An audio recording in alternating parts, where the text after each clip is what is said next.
Welcome to Silicon Bytes, and thank you to everybody who's been helping with the truck campaign, the campaign to raise funds to get a Toyota Hilux or a similar 4x4 vehicle over to Ukraine. These pieces of equipment save lives, and we are almost there now, 85% of the total funds. So please help us to push it over the line and get that truck in the next few days.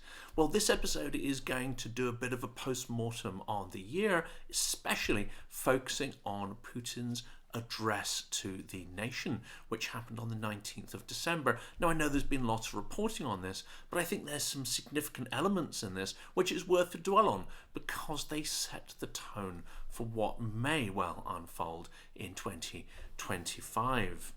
In his marathon press event, Vladimir Putin apparently summed up the results of the year, at least from his perspective, and he answered questions from journalists and the people of Russia in a live broadcast. But apparently, having received around 2.2 million questions, including 1.2 million via telephone, 43,000 via SMS, and 140,000 via the website, at least that's what the TASS news service claimed. Of course, the organisers of this event had the opportunity to pick and choose the questions to pose to Putin, which is something they always do. You won't find too many difficult questions coming through. In fact, the whole event is designed to create the appearance of a real press conference, and whenever there is a difficult question, again, it's part of the whole mechanic to make it look as organic as possible.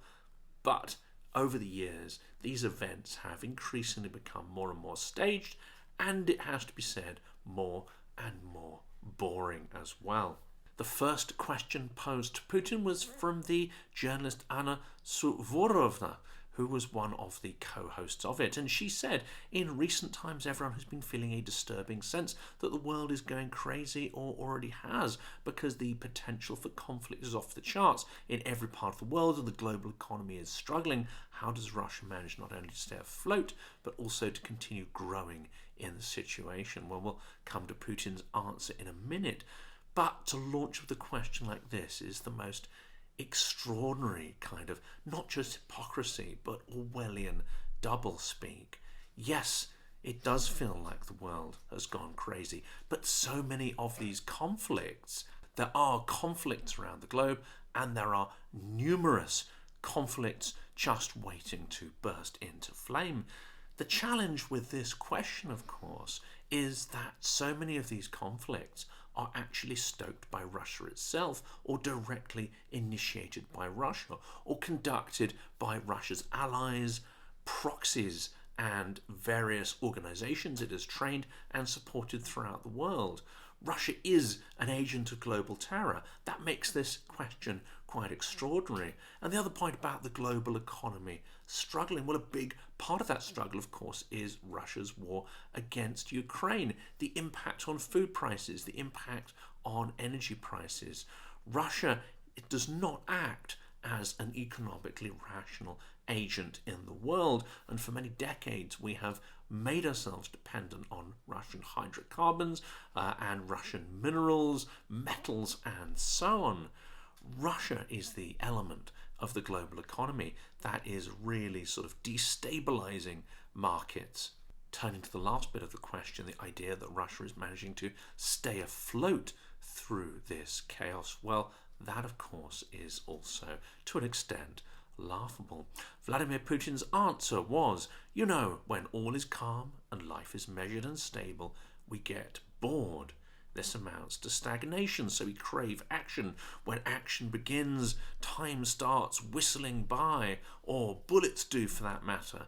Unfortunately, bullets are what is whizzing past our head these days. Well, this is the answer which has triggered the title of the episode. It's the one which I find most extraordinary because for several years we have been dissecting and discussing what has caused Russia to invade Ukraine, what has caused Putin to make this decision, because clearly there was some deliberation about whether to do the full-scale invasion or not.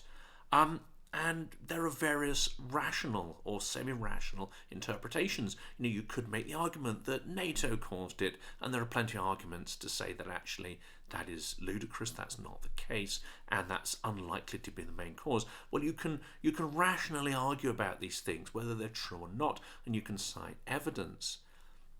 But this phrase here, this phrase suggests that one of the main causes of the war is simply that the Tsar has been in power for too long, and the Tsar is bored.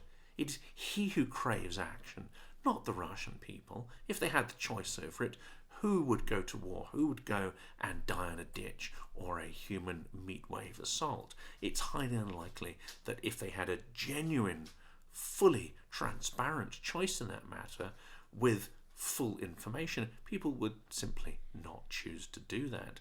Of course, certain propagandistic narratives make this idea attractive.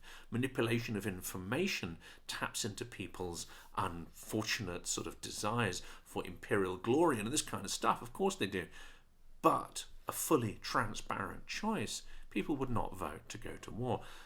This is the most extraordinary reason why Russia started not just this course of action in Ukraine, but generally is instigating aggression around the world, because it's far more interesting for someone like Vladimir Putin to meddle in the affairs of other countries, to manipulate, destroy, distort, coerce. That not only gives him a sense of power and strokes his ego, but it's something to focus his mind on. It's like a game, a giant geopolitical game to stop the Tsar from getting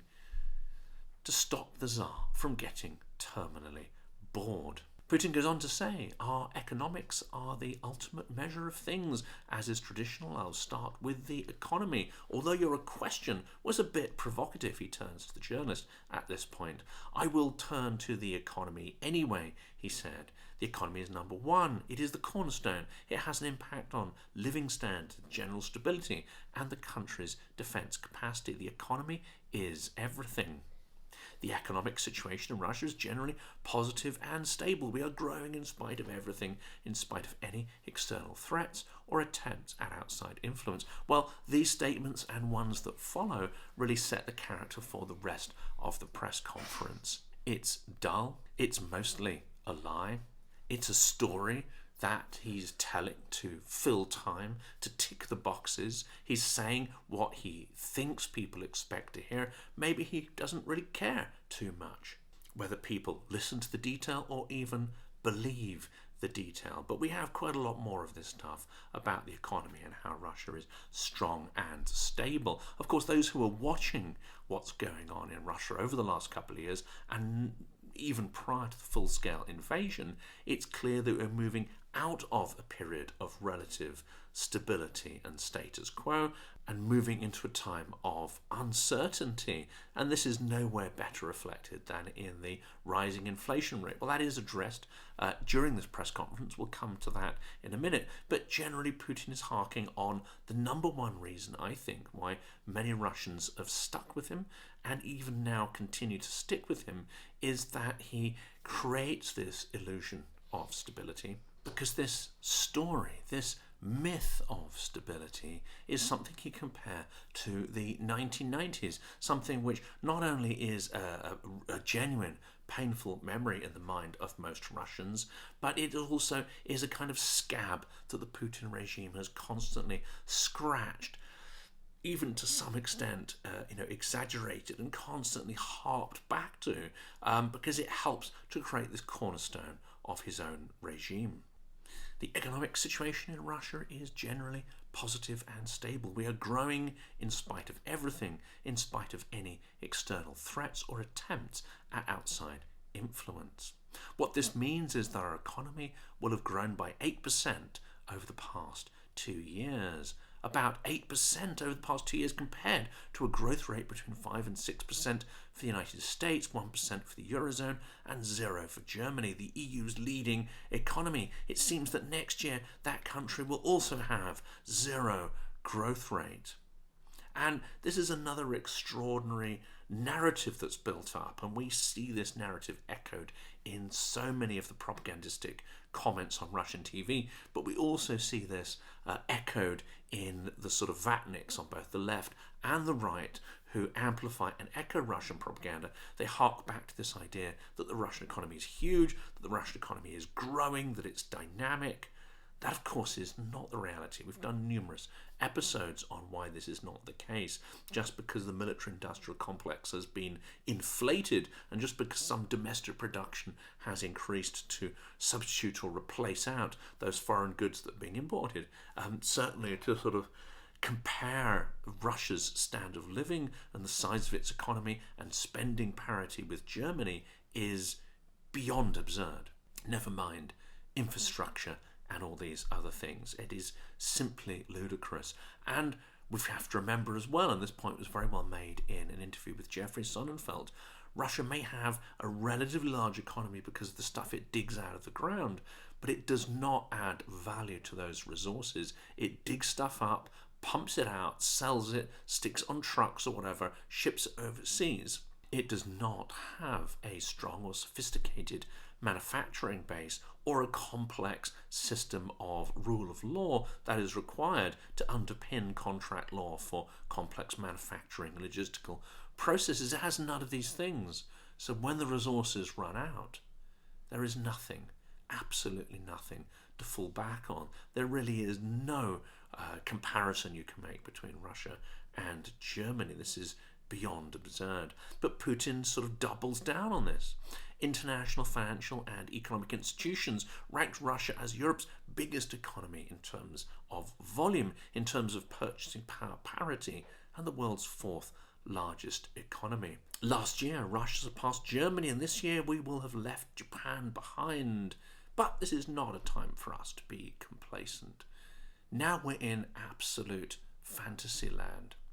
There are no credible international financial indicators that rank Russia as the world's fourth largest economy. This is beyond absurdity. And I think many people in Russia will look at this and they will not believe this particular story. But he goes on, and it's interesting what he will do in a minute and how he will relate this kind of stuff to culture wars, sovereignty. It's quite a sort of interesting propagandistic phraseology that he comes up with. But he goes on.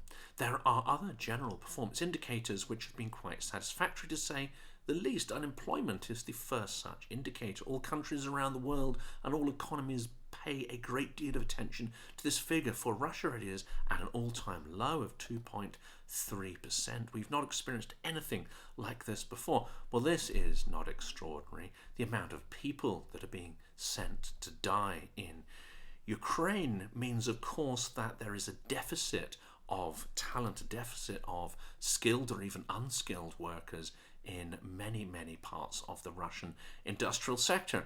So to claim this low unemployment rate as a huge success is not just absurd, it is got a huge element of malice and cruelty behind it, because he must know the reality. And of course, the most recent interview with Konstantin Samoilov, we talk about this at some length and why this low employment rate is actually a disaster for the Russian economy, not a triumph. Second, there has been growth in specific manufacturing and industrial sectors. In fact, industrial output increased by 4.4%, while the processing sector reported a growth rate of 8.1%, with some of its sectors achieving even higher growth rates, while the military-industrial complex has been expanding at a great rate. But again, as it's been pointed out in numerous episodes, this may add to the headline figures, but it is not a long-term investment in the economy, because if you build tanks or renovate tanks, you build artillery shells, etc., they get shipped to the front, they explode. There is no follow-on economic benefit to this investment. It is shallow and it is short-term. And at some point, because these growth rates are not sustainable, if indeed they are real, and there's reason to believe that many of these figures are manufactured ones, but let's take them at face value. This kind of expansion of the military-industrial complex cannot go on forever, and when it crashes, then there'll be nothing left. There's no benefit to the domestic consuming markets there. Inflation is, however, mentioned. Putin says, of course, inflation's been causing some concerns. Elvira Nabiulina told me that the inflation rate has already reached about 9.2, 9.3% year to date. That said, salaries have increased by 9%, and I'm talking about increase in real terms minus inflation. In addition, disposable incomes have also increased, so the overall situation is stable and, let me reiterate, solid. This is worth picking apart because other indicators that we've looked at in this channel and other channels like joke blogs that discuss this in great detail suggest that actually the real inflation rate is much more likely between 25 and 30%. At that rate, it is unlikely that wages are keeping track of that kind of inflation rate across most sectors. A few select sectors maybe, but most of them will not be. And a lot of these numbers are cooked, are made up. That is absolutely without any doubt. And quite a large amount of the investment that is going into the military-industrial complex is actually below the radar. It's hidden. And more, a higher and higher percentage of Russia's overall government budget is going into that sort of hidden or masked sector. So we'll be doing many more videos in the coming year trying to pick this apart and talk to experts who've done analysis on the underlying problems of Russia's economy, especially as budget spending gets less and less transparent as the war carries on. But these inflation rates are a huge problem. Now, for some people, there will be more disposable income, and this is part of the problem. Whether it's in terms of salaries for people who sign contract to serve in the military, or whether it's money pumped towards those people who have died and their families have disposable income what they've never seen before in the provinces, yes, it's likely that some people have more money to spend than ever before. But it's unlikely that money will be invested in the future, in sort of, building future lives, industries and ways of making money. That spending is likely to be fairly short-term and shallow. And of course, at the huge scale it's taking place, it is a factor that is driving the growth of the inflation rate. Putin hints at this, but of course creates a story around it to try and convince people not to worry. There are certain challenges with inflation and the economy heating up. Therefore, the government and the central bank have been seeking to ensure a soft landing. Overall, the economy can be described as stable and resilient. Well, I think one can dispute those terms, one can dispute that story, but it's also interesting within this speech that he does have a dig at the Russian central bank head, Elvira Nabiulina, on several occasions here, suggesting that certain decisions were not made at certain times, certain levers were not pulled in the way they should have been. This, of course, is fantasy. Putin's military economy is almost inevitably driving the Russian economy into a hole, and there's very little that the so-called liberal economists can do about it. And this is where it gets quite interesting, because the interviewer or the co-host at this point makes a very curious link, which I doubt she would have come up with on her own. This is certainly something that's been planted, a topic which must be very dear to Putin. But she asks, do you believe that perhaps politics and sovereignty are linked? They're making the link here between between Germany's low growth rate and this idea of sovereignty. And she said, you reminisced about Gerhard Schröder's birthday celebration recently, which apparently Putin attended, remarking how all the songs were in English, with none performed in German. Do you believe this is perhaps linked to politics and sovereignty? Putin confirms that apparently he was invited to that birthday party. That in itself is deeply troubling, knowing how influential Gerhard Schröder, or senior Gerhard Schröder, has been within the German political establishment. But Putin makes these odd connections. You see, sovereignty is a crucial crucial concept. It must reside within in one's heart. In the post-war era, I believe this sense of homeland and sovereignty has been somewhat eroded by the German people, who are Europeans after all. There is a tendency to smooth out things, to homogenize. Ultimately, this affects everything, including the economy. Now, this is absolutely extraordinary because, to my mind, this makes very little sense. You could perhaps argue that a dilution of national identity may affect, in certain senses, culture on some level. One could also make the argument that it enriches it rather than the other way around.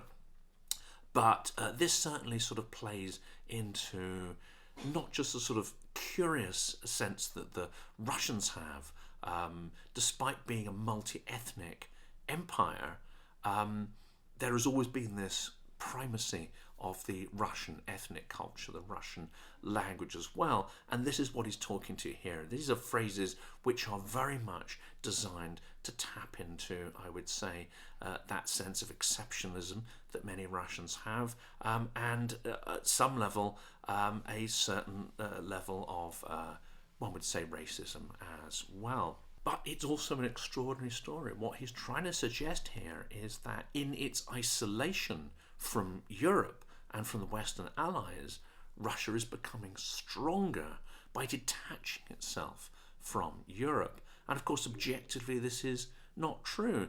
In periods where Russia has seen the greatest progress and development in terms of its civilization, its city building, architecture, economy, and so on, these were marked as periods of, I would say, intense cooperation with European countries and experts, periods where Russia was more open to having European experts come in and work domestically to help train people and build industries and so on.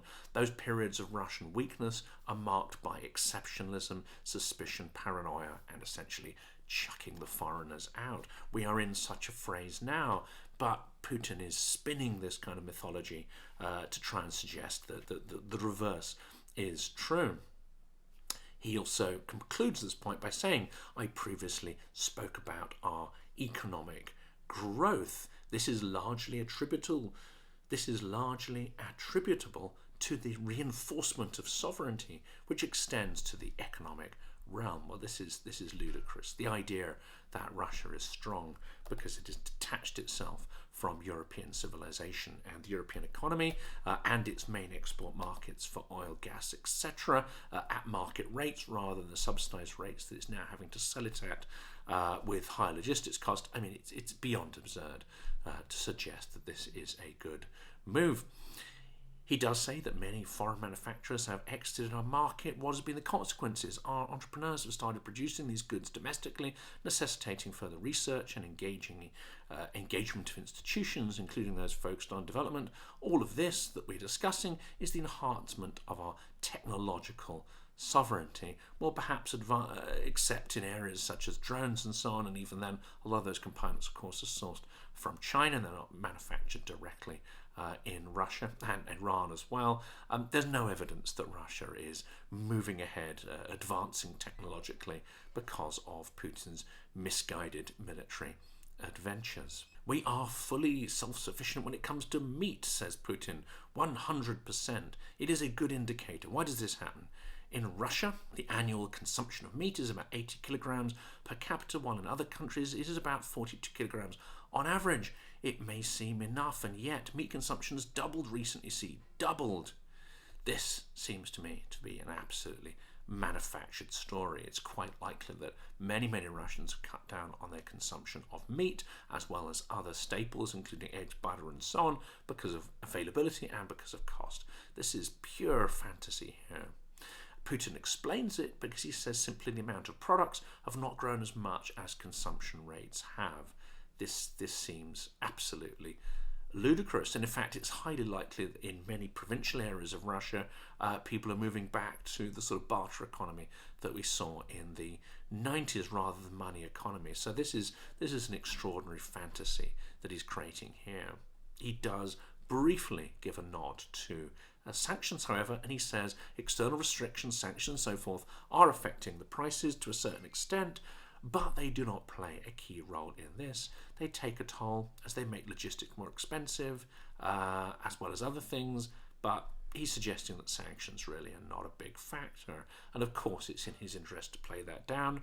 We'd rather suspect that sanctions are far more important. The government works efficiently and does a lot. It thinks about the future, and the future should always be considered. Again, this is ironic, because the one thing Putin has done is ensure that many Ukrainians don't have a future, but he's also ensured that many hundreds of thousands, if not tens of millions of Russians do not have a future as well, because of his pointless and aggressive war. Lastly, we're going to look at the SVO, the Special Military Operation. He does address a question about that. Of course, these questions are planted, but this one here, he obviously wanted to say something about it. I certainly hope for questions of this kind, he said, and this question was about the progress of the SVO.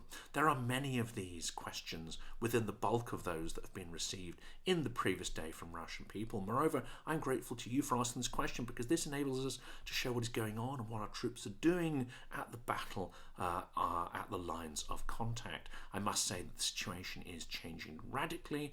You know this well, and I just want to reaffirm it. The drive is on along the entire front line every day, and not just advancing by 100, 200, 300 meters. Our fighting men are regaining the territory by square kilometers. I want to stress this every day. Why is this happening? Well, we won't talk too much more about what he says here, but I think this is genuine. I think he genuinely does think these incremental gains of meters and kilometers with extraordinary high cost in terms of Russian material and men. He genuinely thinks this is victory. He seems to lack a kind of context to place this and compare it to past wars, including the Second World War. This is dangerous because it suggests that the psycho Putin, the psycho president who is almost addicted to warfare. Just listen to how he talks about the Oreshnik missile.